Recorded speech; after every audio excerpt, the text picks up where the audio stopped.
The views expressed on the Nova Society are those of the panelists and guests and do not necessarily reflect the views or opinions of the Phoenix Research Institute or any institution which any panel member is associated. Reproduction or dissemination other than for the purpose of education or information without the express written permission of the Phoenix Research Institute or Nova Society Media is strictly prohibited.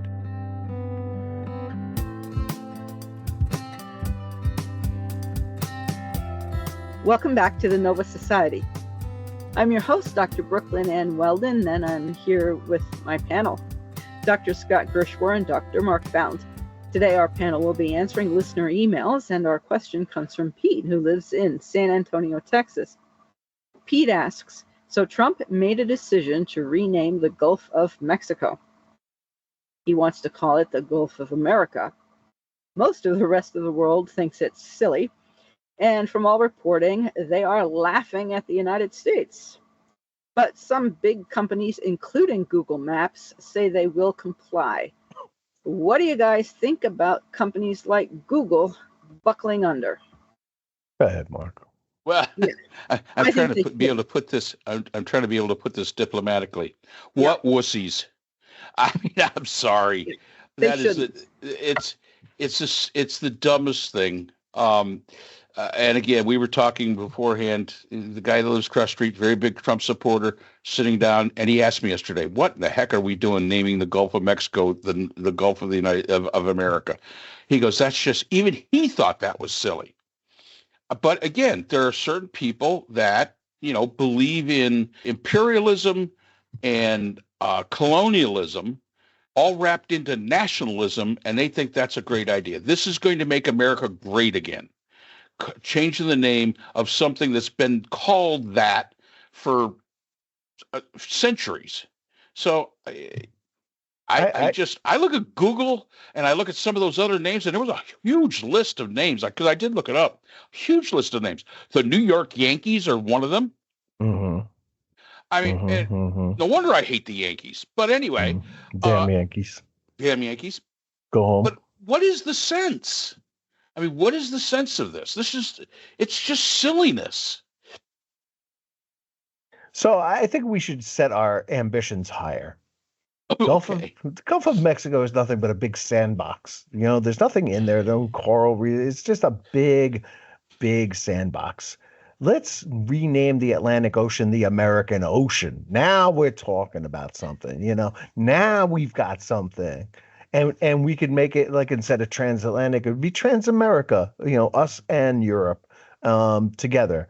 And that would be, worthy of Mr. Trump, because it is, in my opinion, the greatest ocean. Even though the Pacific is larger, the Atlantic is a much more interesting and greater ocean than the Pacific is. So why are we bothering with the little Gulf of Mexico? I mean, why not just rename the bay,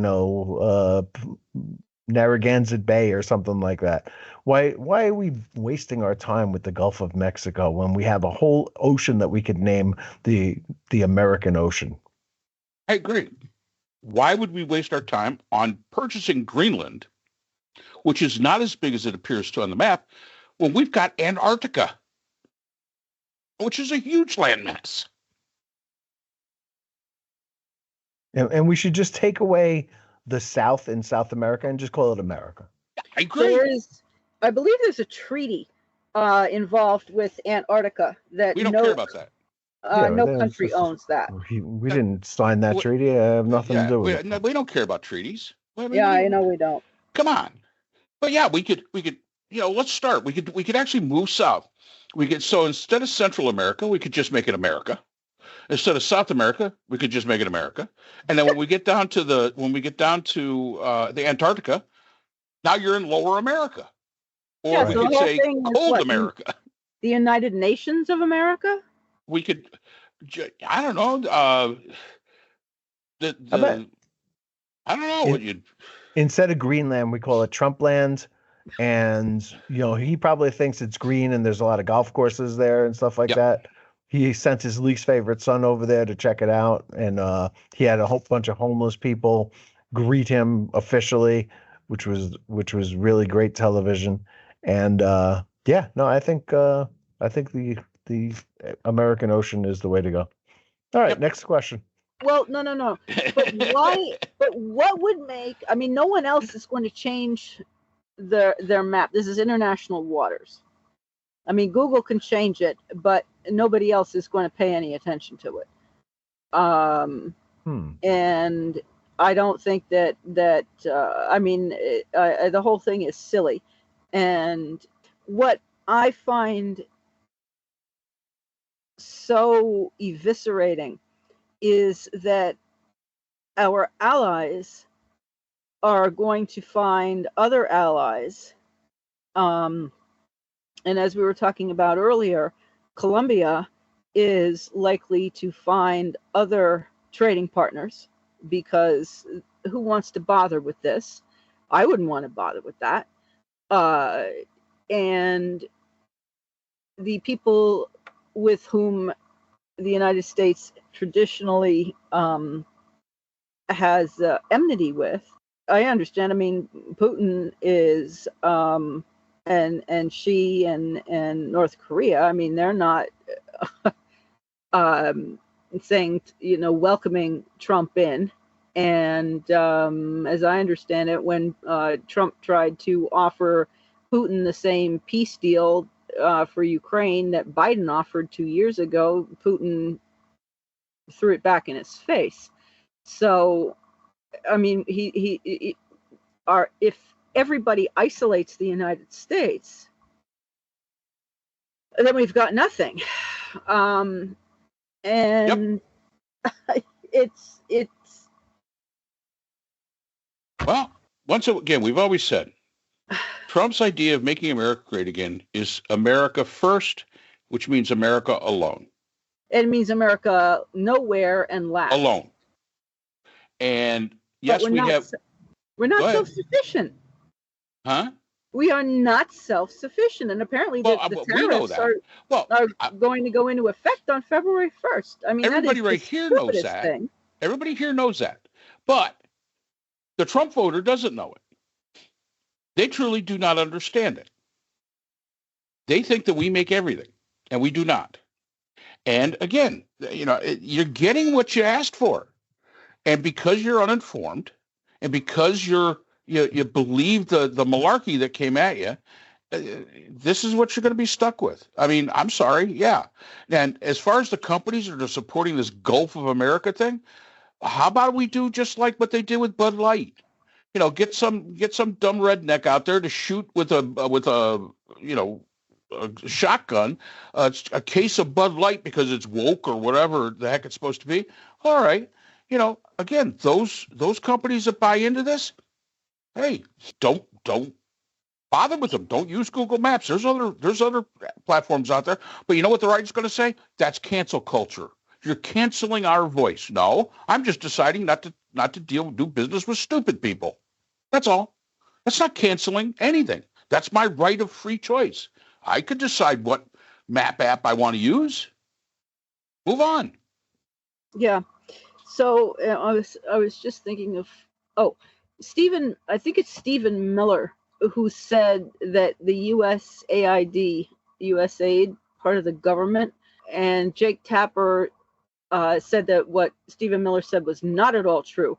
That there was something like 780,000 employees in that government agency or government department, and that all of them had, or whatever number of people worked there, had contributed $780,000 to Harris's campaign, and they had done this, and they were all woke, and they this and they that, and they'd all voted for Harris or some ridiculous thing.